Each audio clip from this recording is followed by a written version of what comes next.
Hello students, આજે આપણે last part કરવાનું છે પ્રકરણ 13 અન્ય ઉપયોગી મફત સાધનો અને સેવાઓ. ઘણા બધા ટૂલ્સ છે જે વપરાશમાં આવે છે આપણા ડેલી લાઈફમાં. એ બધા ટૂલ્સ આપણે શીખવાના છે, કેવી રીતે આપણો કોમ્પ્યુટરનો યુસેજ આપણે સરળ કરી શકીએ છીએ. હવે તો સ્ટાર્ટ કરીએ છીએ આપણે સૌથી પહેલાં પરિચયથી. ડેટા કમ્પ્રેશન, સૌથી પહેલી વસ્તુ શું છે? Data compression. ડેટા કમ્પ્રેશન એટલે ફાઇલ્સને નાની કરવી, કે આપણા પાસે બહુ લાર્જ અમાઉન્ટમાં ફાઇલ્સ છે, 50 GB 100 GBની ફાઇલ છે, એ આપણે એની સાઇઝ ઘટાડીને આપણી સ્પેસ ઓછી કરવાની છે. તો એ વસ્તુ શીખવાના છીએ આપણે. સેકન્ડ છે આર્કિવ મેનેજર ટૂલ. આર્ચિવ કરવાની છે આપણે ફાઇલ્સ. જે ફાઇલ્સ યુઝમાં રેગ્યુલરલી આવતી નથી એને એક ફોલ્ડરમાં આર્ચિવ રાખી દઈશું, જીપ ફાઇલ્સ બનાવી દઈશું એની, જેના થ્રુ જ્યારે બી આપણને ફ્યુચરમાં યુઝ લાગશે એ ફાઇલ્સનો, ત્યારે આપણે એને ફરીથી એક્સટ્રેક્ટ કરી શકીએ અને એનો યુઝ કરી શકીએ છીએ. એના પછી VLC મીડિયા પ્લેયર્સ કેવી રીતે કામ કરે છે, મીડિયાસ કેવી રીતે આપણે અપલોડ કરવાના છે, એ વસ્તુ જોવાની છે. એના પછી નેક્સ્ટ છે ગૂગલ મેપ્સ. ગૂગલ મેપ્સ આપણે ડે ટુ ડે લાઈફમાં કેવી રીતે યુઝ કરી શકીએ છીએ, એમાં કેવા કન્ટેક્ટ નાખીશું, શું કીવર્ડ્સ નાખીશું તો પ્રોપર આઉટપુટ આપણને મળી શકે છે. અક્ષર નકશો. અક્ષર નકશોમાં શું થાય છે? Character mapping. કેવી રીતે આપણે કોઈ બી દાખલ કરેલી વસ્તુઓનો એક પ્રોપર આઉટપુટ લેવાનો છે, એ વસ્તુ જોવાની છે. આર પર્યાવરણ, આર લેંગ્વેજનો એન્વાયરમેન્ટ કેવી રીતે સેટઅપ, આર સોફ્ટવેરનો એન્વાયરમેન્ટ કેવી રીતે સેટઅપ કરવાનો, એ વસ્તુ. આરના ઘણા બધા ગ્રાફિકલ ટૂલ્સ છે એ જોવાના છે. એના પછી તર્કસંગત યોજના અને સ્કાઇપના વિશે જાણવાનું છે આપણે, અને રેશનલ પ્લાનના વિશે. અને લાસ્ટમાં છે ઉબુન્ટુની એપ્લિકેશન. ઉબુન્ટુ એપ્લિકેશન્સ કેવી રીતે કામ કરે છે, એ બધી વસ્તુ આપણે આની અંદર જોવાની છે. ઓકે, આપણે આવી જઈએ સૌથી પહેલાં ડેટા કમ્પ્રેશન. ડેટા કમ્પ્રેશન શું કરે છે? તો આપણો લાર્જ અમાઉન્ટનો ડેટા છે, લાર્જ જીબીઝનો ડેટા છે, એને નાનું કરી દેવાનું છે આપણે, ત્યારે જ એનો યુઝ થશે, ડેટા કમ્પ્રેશનનો યુઝ થશે. આ શું કરે છે? કોઈ બી ફાઇલ્સ છે એના ઘણા બધા તત્વો એવા હોય છે જે જરૂરમાં આવતા ના હોય, એ તત્વોને કાઢીને એક નોર્મલ ફોર્મેટમાં કન્વર્ટ કરી દે, અને ઝીપ ફાઇલ્સ કે રેર નામની ફાઇલ્સ આવે છે, જેના થ્રુ આ ફાઇલ્સને શું કરી દે છે? આર્ચિવ કરી દે છે. એના થ્રુ શું થઈ જાય છે? ડેટા જેટલા બી અમાઉન્ટનો હોય એનાથી અડધીથી બી વધારે સ્પેસ આપણને ઓછી લાગે છે. અને જ્યારે બી આપણે એ ડેટાનો ફરીથી જરૂર પડે ત્યારે આપણે એક્સટ્રેક્ટ કરીને એ એટલા ને એટલા જીબીનો કોઈ બી આપણો ડેટા લોસ થશે નહીં, એ વસ્તુ કરી શકીએ છીએ ફરીથી આપણે ડેટા જોઈએ ત્યારે. નેક્સ્ટ છે ડેટા કમ્પ્રેશન્સમાં આપણે કઈ કઈ મેથડ્સના થ્રુ ફોલો કરવો પડશે. તો જેમ કે આપણને અહીંયા એક્ઝામ્પલમાં આપેલો છે કઈ વસ્તુ, તો આખો ડેટા છે, આને શું કરી દીધું છે?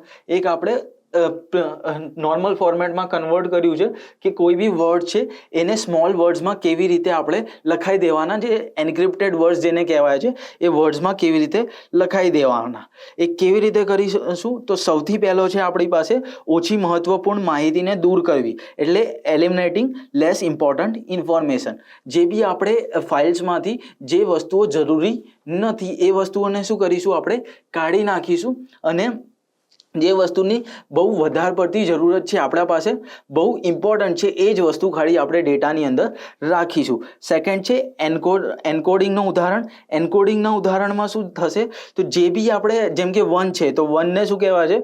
0 કહેવાય છે. તો આપણે 1ની જગ્યાએ શું લખી દઈશું? અહીંયા 0 લખી દઈશું. તો જ્યારે બી આપણે પ્રિન્ટિંગ કરાવવાની આવશે, ત્યારે કમ્પ્રેશનનો ડેટા હશે, એમાં ONE 3 વર્ડ્સની જગ્યાએ શું આવશે? એક જ વર્ડ આવશે, શું? 0 આવશે. તો એ વસ્તુ આપણે ધ્યાનમાં રાખવાની છે. લિટલની જગ્યાએ 1, 2ની જગ્યાએ 2, 3ની જગ્યાએ નંબર્સમાં 3, એ વસ્તુ આપણે કરી શકીએ છીએ. એના પછી નેક્સ્ટ છે કોષ્ટકનો ઉપયોગ. કોષ્ટકનો ઉપયોગ શું કરવાનું છે? આપણે ઘણા બધા ટેબલ્સના ફોર્મેટમાં આપણે બનાવી શકીએ છીએ. ટેબલ શું કરે છે? ડેટાને અલગ અલગ પાર્ટ્સમાં ડિવાઈડ કરે છે. હવે એ પાર્ટ્સને સ્મોલ આપણે શું કરી શકીએ છીએ? એન્કોડ્સ, એની અંદર એન્ક્રિપ્ટમેન્ટ નાખી શકીએ છીએ, જેના થ્રુ ડેટા શું થઈ જશે? સ્મોલ થઈ જશે. એના પછી છે સંકુચિત પ્રતિનિધિત્વ. એટલે શું કરવાનું છે? આપણે કમ્પ્રેસ્ડ રિપ્રેઝન્ટેશન. એકવાર કમ્પાઇલ થઈ ગઈ ફાઇલ્સ, એ કમ્પાઇલ થયેલી ફાઇલ્સને આપણે શું કરીશું? રિપ્રેઝેન્ટ કરીશું એક ઝીપ ફાઇલના ફોર્મેટમાં, કાં તો રેર ફાઇલના ફોર્મેટમાં. એના પછી છે વિરામચિહ્ન હેન્ડલિંગ. વિરામચિહ્ન એટલે આપણે ઘણા બધા પંચ્યુએશન માર્ક્સ હોય છે. શું હોય છે? પંચ્યુએશન માર્ક્સ હોય છે આપણા સાઇટમાં, આપણા ડોક્યુમેન્ટમાં. એ પંચ્યુએશન માર્ક્સને કાઢીને આપણે એ નોર્મલી ડાયરેક્ટલી લખતા જઈશું, જેના થ્રુ એ ડેટામાં ઇફેક્ટ કરશે અને ડેટા એક લેસ અમાઉન્ટમાં કન્વર્ટ થઈ જશે. એના પછી છે માટે માર્ક્સ. માટે માર્ક્સમાં શું થાય છે? તો માટે માર્ક્સમાં આપણે કોઈ બી ટેબલમાં ને કેરેટના ફોર્મેટમાં કન્વર્ટ કરી શકીએ છીએ કે એકના જોડે કોઈ બીજી વસ્તુ કનેક્ટ થાય છે તો આપણે શું કરી દઈશું, ઉપર કેરેટનો સિમ્બોલ નાખીને આગળ આપણે એને કન્ટિન્યુ રાખી શકીએ છીએ, કાં તો ડોલરનો સિમ્બોલ નાખીને એના વચ્ચે ગેપ નાખી શકીએ છીએ. તો આ વસ્તુ આપણે ડેટા કમ્પ્રેશનમાં થાય છે. એના પછી નેક્સ્ટ છે આપણી પાસે ડેટા કમ્પ્રેશનમાં આગળ સૌથી પહેલાં શું, ફાઇલના કદમાં ઘટાડો. હવે શું કરે છે ડેટા કમ્પ્રેશન? સૌથી પહેલી વસ્તુ કરે છે કે ફાઇલના કદમાં જેટલી બી જીબીની ફાઇલ હશે એ ફાઇલને શું કરી દેશે, એની ફાઇલમાં ઘટાડો. પહેલાં 324 બાઇટ્સમાં હતી ફાઇલ, હવે એ જ વસ્તુ આપણે શું કરી દીધી છે, કમ્પ્રેશનમાં નાખી છે. તો એના પછી ફાઇલ કેટલાની રહેશે? ખાલી 226 બાઇટ્સની રહેશે. નેક્સ્ટ છે એક અક્ષરનું પ્રતિનિધિત્વ, એટલે સિંગલ કેરેક્ટર રિપ્રેઝન્ટેશન. એક જ કેરેક્ટર અગર વારવાર રિપીટ થતું હશે તો આપણે પહેલાવાળા કેરેક્ટર ખાલી લખીશું, એના પછી ડાયરેક્ટ ત્યાંનું લિંક આપણે આપીશું કોઈ બી આપણા ફાઇલ્સમાં. એના પછી છે રિવર્સિબિલિટી. રિવર્સિબિલિટીમાં શું હોય છે, કોઈ બી ડેટા છે આપણે એ એન્કોડેડ ફોર્મેટમાં લખવામાં આવે છે. એના પછી સરળ અત્યાધુનિક પદ્ધતિઓ. એમાં શું થાય છે, આપણે સિમ્પલ અને સોફેસ્ટિકેટેડ વેમાં આપણે રિપ્રેઝન્ટેશન કરીશું, તાકી આગળ જતાં આપણે ફરીથી ડીકોડ કરવી પડે ફાઇલ અને આપણે જોવાની છે તો આપણે એ ડીકોડ કરીને જોઈ શકીએ છીએ. અને લાસ્ટ છે લિનક્સના ટૂલ્સ. લિનક્સ ટૂલ્સ શું કરશે? લિનક્સ ટૂલ્સ એક ઓપન સોર્સ મેનેજર છે જે આપણને સર્વિસ પ્રોવાઈડ કરશે કોઈ બી ફાઇલને આર્કીવ કરવા માટે. ઓકે, નેક્સ્ટ પર આવી જઈએ છે આર્કીવ મેનેજર. આર્કીવ એટલે આપણે શું સમજ્યું હતું કે કોઈ બી ફાઇલને આપણે અનરીડેબલ ફોર્મેટમાં કન્વર્ટ કરવી, કે જ્યારે બી એને આપણે રીડ કરવાની હશે આપણે ફરીથી શું કરવું પડશે, એક્સટ્રેક્ટ કરવી પડશે એ ફાઇલો. તો એ વસ્તુ જોવાની છે કેવી રીતે કરી શકીએ છીએ. હવે સૌથી પહેલાં છે આર્કીવ મેનેજર હેતુ. શું કામ કરે છે આર્કીવ મેનેજર? આર્કીવ મેનેજર ઘણી બધી ફાઇલોને એકસાથે કમ્બાઈન કરીને એક જ ફાઇલમાં કન્વર્ટ કરવાનું કામ કરે છે. શું? ઘણી બધી ફાઇલોને એકસાથ એક જ ફાઇલમાં કન્વર્ટ કરવાનું કામ કરે છે. એના પછી છે સામાન્ય આર્કીવ ફોર્મેટ. હવે શું છે સામાન્ય આર્કીવ ફોર્મેટ? તો સામાન્ય આર્કીવ ફોર્મેટ ઝીપ ફાઇલ્સમાં આપણે કન્વર્ટ કરી શકીએ છીએ. એના પછી છે કમ્પ્રેશન ક્ષમતા. હવે કેટલા જીબી સુધીની ફાઇલ આપણે કમ્પ્રેસ કરી શકીએ છીએ? તો કેટલા બી જીબીની ફાઇલ હશે એ આપણે કમ્પ્રેસ કરીને શું કરી શકીએ છીએ, એને ઓછી કરી શકીએ છીએ, અડધા જેવી એ ફાઇલ થઈ જાય છે. એના પછી છે લોકપ્રિય ફોર્મેટ. આપણે પોપ્યુલર ફોર્મેટ્સ કયા છે? tar.gj. .tar ફોર્મેટમાં આપણે શું કરીએ છીએ, કન્વર્ટ કરી શકીએ છીએ આપણી ફાઇલ્સ. ટારનો મિનિંગ શું હોય છે? ટાર એક gzip ટાઈપની ફાઇલમાં કન્વર્ટ થઈ જાય છે. જ્યારે બી આપણે એને જોવાની હશે તો આપણે રાઇટ ક્લિક કરીને એક્સટ્રેક્ટ ઓલ ફાઇલ્સ, તો એની અંદરની જેટલી બી ફાઇલ્સ હશે આપણે જોઈ શકીશું. આ કરે છે આર્કીવ મેનેજર. એના પછી આર્કીવ મેનેજર્સમાં શું છે, તો આર્કીવ મેનેજરમાં સૌથી પહેલાં ફંક્શન્સમાં શું શું આવે છે, તો એક્સટ્રેક્ટ, એડ, ડિલીટ. શું? એક્સટ્રેક્ટ, એડ, ડિલીટ અને આર્ચીવ. એક્સટ્રેક્ટ એટલે આપણે નોર્મલ ફોર્મેટમાં કન્વર્ટ કરવાની છે, તો એડ એટલે કોઈ બીજી ફાઇલ બી એની અંદર એડ કરવાની છે, તો ડિલીટ એટલે પહેલાંથી જે ફાઇલ્સ છે એ ડિલીટ કરાવવાની છે. અને લાસ્ટ છે આર્કીવ એટલે એ ફાઇલ્સમાંથી બી હજી આપણે કમ્પ્રેસ કરાવવાની છે તો આપણે કરી શકીએ છીએ, કાં તો હાઇડ કરાવવાની છે. તો હવે કોઈ બી નવી આપણે આર્કીવ ફાઇલ બનાવવાની છે તો એના માટે આપણે એ ફાઇલને ચૂઝ કરવું પડશે. એના ઉપર રાઇટ ક્લિક કરીશું અને એ ફાઇલને આપણે કન્વર્ટ કરીશું .tar ફોર્મેટમાં, ઝીપ ફોર્મેટમાં બી કરી શકીએ છીએ. એના પછી છે મર્યાદાઓ. નવી આર્કીવ બનાવો. હવે કોઈ બી નવી આપણે બનાવવાની છે આર્કીવ ફાઇલ્સ, તો એમાં કઈ કઈ મર્યાદાઓ છે તો આપણે એ વસ્તુનો ખાસ ધ્યાન રાખવું પડશે. જે ફાઇલ્સ આપણી પાસે ઉપલબ્ધ છે એના પાસે બધા રીડિંગ અને રાઇટિંગના એક્સેસ છે કે નથી, એ આપણે જે પીસીમાં ચાલે છે એ પીસીમાં એના રીડિંગ અને રાઇટિંગના એક્સેસ છે કે નથી એ આપણે જોવું પડશે. એના પછી છે આર્કિવ વ્યૂ અને બેકઅપ એન્ડ ટ્રાન્સફર. જ્યારે બી આપણે બેકઅપ્સ અને ટ્રાન્સફર કરવાનું હોય ત્યારે આર્કિવ મેનેજર મેઇન કામ કરે છે. આપણી ફાઇલ્સ જે બી છે એ બધી ઝીપમાં કન્વર્ટ કરીને કોઈ બી પેનડ્રાઈવ કાતર કોઈ બીજા પીસીમાં આપણે ટ્રાન્સફર ઇઝીલી કરી શકીએ છીએ. તો આ કામ છે આપણો આર્કિવ મેનેજરનો. એના પછી છે VLC મીડિયા પ્લેયર. હવે VLC મીડિયા પ્લેયર શું છે? એક ઉબુન્ટુનો વિડીયો ચલાવવાનો એક એપ્લિકેશન છે. શું છે? ઉબુન્ટુ માટે એક વિડીયો ચલાવવા માટે કે ઓડિયો ચલાવવા માટે એક એપ્લિકેશન છે. શું કરાવે છે? વિઝ્યુઅલ અને ઓડિબલ બંને તરીકાની એ શું કરે છે? આયોજન કરે છે, જેના થ્રુ આપણે વિડીયોઝ સારા ક્વોલિટીમાં જોઈ શકીએ છીએ, જે બી આપણા ડાઉનલોડ કરેલા વિડીયો છે એ. એના પછી છે કોડસી સપોર્ટ. કોડસી સપોર્ટ્સમાં શું થશે? એ જે બી આપણા મલ્ટીમીડિયા પ્લેયર્સ છે એ બધા મલ્ટીમીડિયા પ્લેયર્સને અલાવ કરશે એક્સેસ આપણી ડિવાઇસની ઓડિયોઝનો. ઓકે, નેક્સ્ટ છે પ્લેબેક્સના ઓપ્શન્સ. આપણે ઘણી બધી તરીકેથી પ્લેબેક્સ કરી શકીએ છીએ, ફોર્મેટિંગ કરી શકીએ છીએ, સ્ટ્રીમિંગ કરી શકીએ છીએ આપણે નેટવર્ક્સ ઉપર VLC મીડિયા પ્લેયરના થ્રુ. એના પછી નેક્સ્ટ છે આગળ VLC મીડિયા પ્લેયરમાં કેવી રીતે આપણે VLC મીડિયા પ્લેયરમાં કોઈ મીડિયા ખોલીશું, એક મીડિયા ચૂઝ કરીશું, એ ઓપન ફાઇલ કરીશું, ઓપન ફાઇલમાં રાઇટ ક્લિક કરીને ઓપન વિથ કરીશું, ઓપન વિથ કરીને આપણે VLC મીડિયા પ્લેયર ખોલી લઈશું. VLC મીડિયા પ્લેયરમાં ડાયરેક્ટલી ખુલી જશે. ઓકે, નેક્સ્ટ છે સેવિંગ પ્લેલિસ્ટ. આપણે કોઈ પ્લેલિસ્ટમાં મૂકવું છે તો આપણે એ પ્લેલિસ્ટમાં મૂકી શકીએ છીએ. પ્લેબેક કંટ્રોલ્સ રાખી શકીએ છીએ કે કઈ પ્રકારથી પોઝ કરવાનું છે, સ્ટોપ કરવાનું છે, કે પાછલી આગળી ફાઇલમાં આપણે જવાનું છે, તો એ વસ્તુ કરી શકાય. અને ફૂલ સ્ક્રીન મોડમાં બી આપણે નાખી શકીએ છીએ પૂર્ણ સ્ક્રીન મોડ. એ શું કહેવાય છે? ફૂલ સ્ક્રીન મોડ, જેની અંદરથી આપણે કોઈ બી નિયંત્રણ એટલે કોઈ બી નીચેની પોઝ અને સ્ટાર્ટનું બટન આવશે નહીં, ડાયરેક્ટલી ફૂલ સ્ક્રીનમાં જે શો થશે. ઓકે, તો આ વસ્તુ VLC મીડિયા પ્લેયરના થ્રુ થઈ શકે છે. હવે એના પછી શું છે? ફાઇલને કન્વર્ટ કરવી. કોઈ બી એક ફાઇલને કન્વર્ટ કરાવવાની છે તો આપણે શું કરવું પડશે? પહેલાં એ ફાઇલને આપણે ખોલવાની, એના પછી કન્વર્ટ પછી સેવ એઝ કરીશું.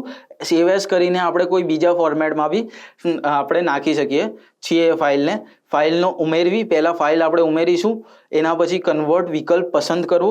કયા પ્રકારમાં કન્વર્ટ કરાવવાની છે આપણે એ આપણે પસંદ કરીશું. ડેસ્ટિનેશન એટલે ક્યાં આપણે કન્વર્ટ કરાવવાની છે એ નક્કી કરીશું. એના પછી જે ફોર્મેટ પસંદ કરી રહ્યા છીએ આપણે કયા ફોર્મેટમાં નાખવાનું છે એ પસંદ કરીશું.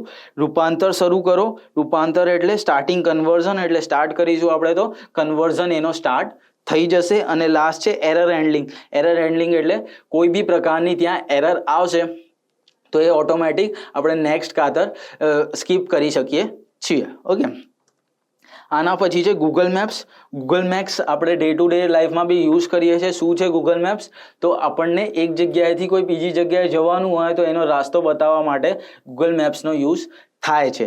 હવે ડેટા કલેક્શન ગૂગલ મેપ્સ શું કરે છે? સૌથી પહેલાં ડેટા કલેક્શન યુઝર પાસેથી કલેક્ટ કરે છે, એને ક્યાં જવાનું છે અને એ હમણાં ક્યાં છે, લોકેશનના થ્રુ હમણાં ક્યાં છે એ નક્કી કરી લેશે અને ક્યાં જવાનું છે એ એના થ્રુ ડેટા ઇનપુટ કરાવશે.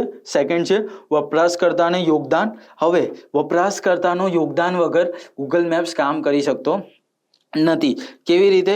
તો જ્યારે બી યુઝર કન્ટ્રીબ્યુશન કરશે, એની અંદર યુઝર કોઈ વેલ્યુઝ ઇનપુટ કરાવશે તો જે આગળ કામ કરી શકશે. અગર યુઝરે પોસ્ટર નહીં કર્યો સમીક્ષાઓનો કે ક્યાં જવાનો છે, કે કોઈ ફોટોગ્રાફ્સ બી પોસ્ટ કરી શકે છે કે આ જગ્યાએ જવાનું છે, તો એ જ રીતે એ કામ કરશે. એના પછી છે મોબાઈલ વપરાશ. ગૂગલના નકશામાં આપણે કોઈ બી મોબાઈલ્સના થ્રુ કે લેપટોપ્સના થ્રુ કોઈના બી થ્રુ આપણે કરી શકીએ છીએ. ગૂગલ નકશોનો એક્સેસ કરવું.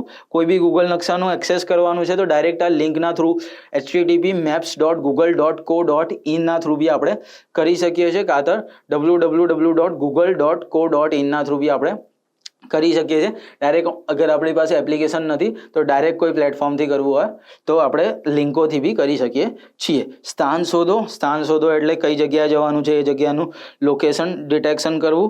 એના પછી સ્થાન સુધારણ એટલે કોઈ જગ્યાએ આપણે પહોંચ્યા છીએ અને આપણને લાગે છે આ પ્રોપર લોકેશન નથી તો આપણે એ લોકેશનનું કરેક્શન બી એની અંદર કરી શકીએ છીએ. એના પછી છે નકશા નેવિગેશન. હવે શું મેપ નેવિગેશન બી કરી શકીએ છીએ આપણે કે ક્યાં આપણે છીએ અને ક્યાં આપણે જવાનું છે, કાં તો કોઈ માણસે આપણને એની લાઈવ લોકેશન કાં તો કરંટ લોકેશન મોકલ્યું હોય તો એ જગ્યાએ બી આપણે નેવિગેશનના થ્રુ આપણે જઈ શકીએ છીએ. અને લાસ્ટ છે વ્યૂઝ. એમાં સેટેલાઇટ્સના થ્રુ આ ગૂગલ મેપ્સનો વ્યૂઝ દેખાવામાં આવે છે. ઓકે, એના પછી નેક્સ્ટ છે ગૂગલ મેપ્સ. ગૂગલ મેપ્સ શું કરે છે તો આવી રીતે આપણે સેટેલાઇટ્સના થ્રુ આપણને બતાવે છે. આ પ્રોપર ઝૂમિંગ થઈ શકતો નથી કેમ કે હમણાં બી આપણી ઇન્ડિયાઝની સેટેલાઇટ્સ થોડી ઓછી છે. ઓકે, નેક્સ્ટ છે દૃશ્યને મેળવું. એટલે આપણે ગેટિંગ ડાયરેક્શન્સ, ક્યાંથી આપણે ક્યાંથી ક્યાં જવાનું છે, ક્યાં ટર્ન લેવાનું છે એ બતાવી શકે છે.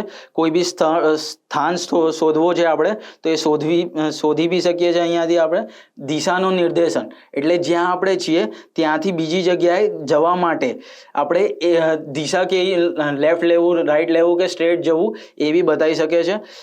વ્યાપાર અને સરકારી ઉપયોગ, કોઈ બી વ્યાપારમાં બી આપણે આ એ વસ્તુ યુઝ થાય છે કે આપણે ગૂગલ મેપ્સ ઉપર આપણી દુકાનની કાં તો આપણી શોપની ડિટેલ્સ નાખી શકીએ તો કોઈ બી માણસને આવવું હોય તો એ ડાયરેક્ટલી ત્યાં લોકેશન નાખીને આવી શકે છે.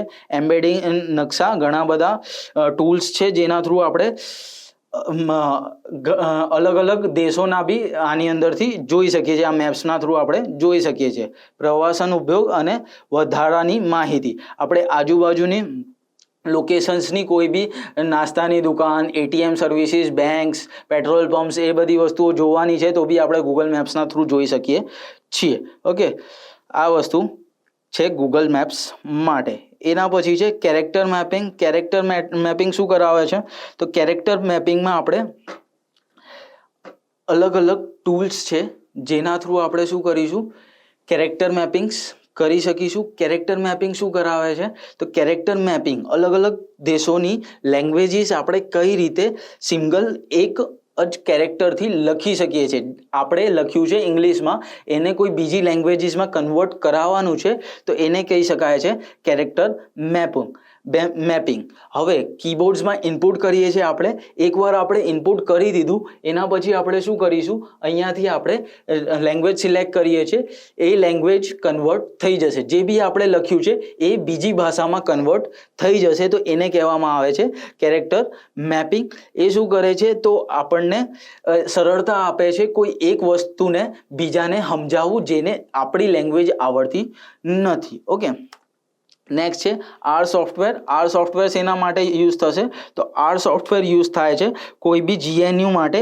આપણે સ્ટેટિસ્ટિકલ કોમ્પ્યુટિંગ કરવાની છે, આપણે મેપિંગ ખાતર આપણે ગ્રાફિકલ રિપ્રેઝન્ટેશન આપવાનું છે કોઈ બી એક ડેટાનો, તો એના માટે આર સોફ્ટવેરનો યુઝ થાય છે. એ GUI ઇન્ટરફેસના થ્રુ બી કામ કરે છે.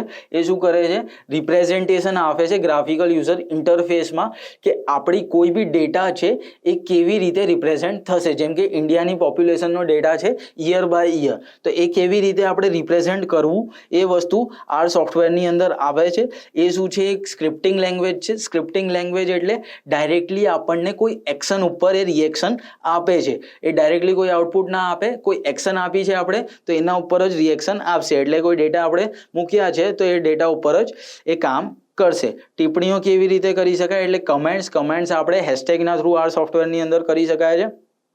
ડેટા પ્રકારો અલગ અલગ લેંગ્વેજીસ જોડે આ આર સોફ્ટવેર કામ કરે છે. અને ઓપરેટરો અને કાર્યો, ઘણા બધા ઓપરેટર્સ છે અલગ અલગ લેંગ્વેજીસના જે આની અંદર યુઝ થઈ શકે છે. ઓકે, આર સોફ્ટવેરની અંદર આગળ છે vectors, operators on list. Vectors શું કરે છે, વેક્ટર્સ એક જ ડેટા ટાઈપ જે સીમાં થતું હતું એ જ વસ્તુ વેક્ટર્સ આર સોફ્ટવેરમાં બી થાય છે. આર સોફ્ટવેરમાં વેક્ટર્સનો મતલબ છે એક જ વેરિયેબલમાં સેમ ડેટા ટાઈપની ઘણી બધી વેલ્યુઝ જ્યારે આપણે સ્ટોર કરાવવાની હોય ત્યારે વેક્ટર્સનો યુઝ થશે આર સોફ્ટવેરની અંદર. Operators on list, plus minus, multiplication, division કોઈ બી નંબર્સની વચ્ચે આપણે કરાવી શકીએ છીએ. ડિગ્રી ઓપરેશનમાં શું કરીશું આપણે, ડિગ્રી ઓપરેશનમાં આપણે લંબાઈ કે ઓપરાન્ડની કેટલી લેન્થ છે એ ફાઇન્ડ કરી શકીએ છીએ. એના પછી આર પ્રોમ્પ્ટ, ગ્રેટર દેનની સાઇન બી આપણે આની અંદર યુઝ કરી શકીએ છીએ. અને લેસ દેન અને માઇનસ બી આપણે વેરિયેબલ ડિક્લેર કરી શકીએ છીએ. વેરિયેબલ કેવી રીતે ડિક્લેર કરીશું? એ લેસ ધેનની સાઇન, આગળ ડેશ અને આગળ વેરિયેબલની વેલ્યુ જે બી આપણે નાખવાની છે એ, અને એના પછી આપણે normal operation A into B, A divide by B, A plus B કરાવી શકીએ છે આર સોફ્ટવેરની અંદર. ઓકે, એના પછી આગળ છે સેવિંગ સેશન ડેટા અને ફંક્શન પર હેલ્પ. કોઈ બી ફંક્શન્સ બનાવી શકીએ છીએ આપણે. ફંક્શન્સ આગળ એનો ફંક્શનનો નામ કરીને આપણે કોઈ ફંક્શન બનાવી શકીએ છીએ. લિસ્ટિંગ કરવાની છે વેરિયેબલ્સ, એકવાર ડિફાઇન કરી દીધા છે એના પછી આપણે વેલ્યુઝ નખાવાની છે, તો ઇઝ અને બ્રેકેટ્સના થ્રુ આપણે કરી શકીએ છીએ. હવે આપણે અલગ અલગ ઓપરેટર્સ છે જેને મેથડ્સ કહી શકીએ છીએ આપણે આર સોફ્ટવેરની અંદર કોઈ વેરિયેબલ માટે આપણે યુઝ કરી શકીએ છીએ. કઈ કઈ મેથડ્સ છે? Mean, max, mean, medium. હવે MIN મીન શું કરશે? મિનિમમ વેલ્યુ આપણા વેરિયેબલની અંદર કે આપણા વેક્ટરની અંદર આપણે શું કરી છે? 10-12 વેલ્યુઝ નાખી દીધી છે આપણી લિસ્ટમાં. તો એ લિસ્ટમાંથી સૌથી નાની કઈ વેલ્યુ છે એ ફાઇન્ડ કરીને આપણને આપશે. એ જ વસ્તુ મેક્સમાં આપણે લિસ્ટ બનાવી છે સ્ક્વેર બ્રેકેટ્સની અંદર, તો મેક્સમાં શું કરશે? એમાંથી જે બી મેક્સિમમ વેલ્યુ હશે એ પ્રિન્ટ કરશે. મીન એટલે જે આપણા મેક્સના સ્ટેટ્સના ઓપરેશન્સમાં આવતું હતું એ મીન ફાઇન્ડ કરશે આખી લિસ્ટમાંથી. જો મિનિમમ એટલે આપણે આખી વેલ્યુઝ પ્લસ કરી દેશે આખી લિસ્ટની, એ ડિવાઈડ બાય જેટલા નંબર ઓફ ઓપરેટર્સ હશે એની અંદર એનાથી ડિવાઈડ કરી દેશે, તો મીન ફાઇન્ડ થશે. અને મીડિયન બી લિસ્ટનો ફાઇન્ડ કરી શકીએ છીએ આપણે, કેલ્ક્યુલેટ કરી શકીએ છીએ ખાલી મીડિયન મેથડના થ્રુ. નેક્સ્ટ છે આરમાં પ્લોટિંગ. હવે જેવી રીતે મેં કીધું હતું, આ શું છે? ગ્રાફિકલ રિપ્રેઝન્ટેશન આપે છે. કોઈ બી બ્લોક ઓફ ડેટા આપણે એને આપી દીધું છે, એને શું કરશે? એ બાર ચાર્ટના ફોર્મેટમાં, બાર પ્લોટ્સના ફોર્મેટમાં આપી દેશે. એ ગ્રીડિંગ આપે છે એક્સ એક્સિસ ઉપર અને વાય એક્સિસ ઉપર. એક્સ એક્સિસ ઉપર જે વેલ્યુઝ આપણે મેડિકલ, એન્જિનિયરિંગ, સાયન્સ, કોમર્સ નાખી છે, અને વાય એક્સિસ ઉપર એના નંબર્સ કે એન્જિનિયરિંગમાં કેટલા સ્ટુડન્ટ્સ છે, મેડિકલમાં કેટલા સ્ટુડન્ટ્સ છે, સાયન્સમાં કેટલા સ્ટુડન્ટ છે, એ શું કરે છે? એ વાઇઝ અરેન્જ કરી દે છે આપણા બાર પ્લોટિંગ ને. એ ગ્રીડ પ્રમાણે જ કરશે. ગ્રીડ એટલે એક જે વસ્તુ છે એ એક લાઇનની બહાર જશે નહીં. અગર મેડિકલ પતી ગયું છે એના પછી જે એન્જિનિયરિંગ સ્ટાર્ટ કરશે, મેડિકલની ઉપર એન્જિનિયરિંગ લઈ શકતો નથી. ઓકે, હિસ્ટોગ્રામ કહી શકીએ છીએ આપણે. આ બાર પ્લોટિંગને એક પ્રકારનો હિસ્ટોગ્રામ ગ્રાફ થયો. શું? હિસ્ટોગ્રામ ગ્રાફ થયો, જેમાં 0થી લઈને ગેપ્સ કેટલી લીધી છે આપણે? 200-200ની ગેપ્સ લીધી છે. 0થી લઈને 200 સુધી, 200થી 400 સુધી. તો ગેપ્સ કેટલાની રહેશે? 200-200ની ગેપ્સ રહેશે. એના પછી છે રેશનલ પ્લાન, તર્કસંગત યોજના. તર્કસંગત યોજનામાં આપણે પ્રોજેક્ટ મેનેજમેન્ટ કેવી રીતે કરવાનું, અને રેશનલ પ્લાન, અને એના પછી છે યુસેજ એન્ડ કેપેબિલિટી. તો એ બધી વસ્તુઓ આપણે રેશનલ પ્લાનની અંદર જોવાનું છે. સૌથી પહેલાં છે પ્રોજેક્ટ મેનેજમેન્ટ. તો રેશનલ પ્લાનના સમયમાં કેટલા આપણે એક જ ટાઈમ ઉપર કેટલા પ્રોજેક્ટ આપણે એકસાથે કમ્બાઈન તરીકેથી રન કરી શકીએ છીએ એ જોવે છે. એના પછી રેશનલ પ્લાન સિંગલ અને rational plan multi. Rational plan સિંગલમાં આપણે એક ટાઈમ ઉપર એક જ પ્રોજેક્ટ ઉપર કામ કરીએ છીએ, અને એ પ્રોજેક્ટની બિલ્ડિંગ પતે એના પછી આપણે નેક્સ્ટ પ્રોજેક્ટ અંદર લઈશું. ત્યાર સુધી આપણે કોઈ બીજો પ્રોજેક્ટ લાવીશું નહીં. અને રેશનલ પ્લાન મલ્ટીમાં એ જ વસ્તુ કેવી રીતે થશે? તો એક પ્રોજેક્ટ આપણે સ્ટાર્ટ કર્યું છે, એ પ્રોજેક્ટ પત્યા પહેલાં જ ક્યુમાં પેરેલલી બીજો પ્રોજેક્ટ બી આવી જશે, જેના થ્રુ સ્પીડ એની વધી જશે. ઓકે, એના પછી છે rational plan viewer. Rational plan વ્યુઅરમાં શું થશે? તો એના થ્રુ શું થાય છે?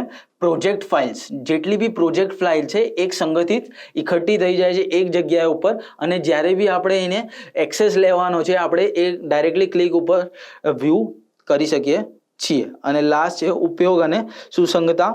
હવે કેટલા સપોર્ટમાં, કેટલા ટાઈમ ડ્યુરેશનમાં આપણે યુઝ કર્યું છે આપણા એક પ્રોજેક્ટને, એ દર્શાવે છે શું? ઉપયોગ અને સુસંગતતા. કે આપણે પહેલો પ્રોજેક્ટ 10 સેકન્ડ્સમાં કમ્પ્લીટ કર્યો છે, સેકન્ડ 12 સેકન્ડ્સમાં, તો એ વસ્તુ અહીંયા દર્શાવવામાં આવે છે. ઓકે, નેક્સ્ટ ઉપર આવી જઈએ છીએ આપણે સ્કાઇપ.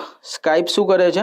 સ્કાઇપ એક પ્રકારનો સોફ્ટવેર છે જે આપણને ડાયરેક્ટલી વિડીયો કોલ્સ કે કોઈ ઓનલાઈન મીટિંગ્સ એ બધું કરવું હોય તો હેલ્પ કરે છે. તો આપણે ડે ટુ ડે લાઈફમાં હમણાં સ્કાઇપનો બી યુઝ વધી ગયો છે, કેમ કે ઓનલાઈન મીટિંગ્સ આના થ્રુ થઈ શકે છે. ઓકે, તો સ્કાઇપનો ઓવરવ્યૂ શું છે? વોઇસ, વિડીયો, કોઈ બી પ્રકારની મેસેજીસ, વિડીયો કોલ્સ કરી શકીએ છીએ આપણે આની અંદર.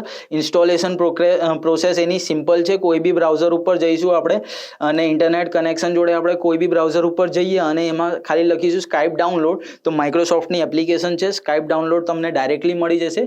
ઓપન સોર્સ છે, એ ખાલી આપણે ડાઉનલોડ ઉપર ક્લિક કરવાનું રહે છે અને એ ડાઉનલોડ આપણો કોઈ બી ડેટા માંગશે નહીં. માઇક્રોસોફ્ટની આઈડી બી નહીં માંગતો એ સ્કાઇપ એપ્લિકેશન ડાઉનલોડ કરવા માટે. સ્કાઇપ શેના માટે બનાવ્યું છે? તો અલગ અલગ લોકેશન ઉપર બેઠેલા લોકોને એકસાથે સંગઠિત કરવા માટે આ સ્કાઇપ એપ્લિકેશન બનાવી છે, જેના થ્રુ ઘણા બધા ફાયદા થઈ શકે છે. ખાલી આપણે સાઇન ઇન કરવું પડે છે. ઓકે, એક ઈમેલ આઈડી હોય આપણી, તો એ ઈમેલ આઈડીના થ્રુ આપણે સાઇન ઇનના બટન ઉપર ક્લિક કરીશું.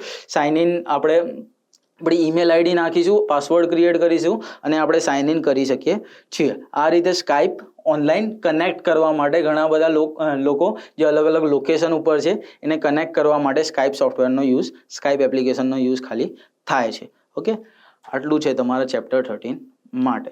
Thank you.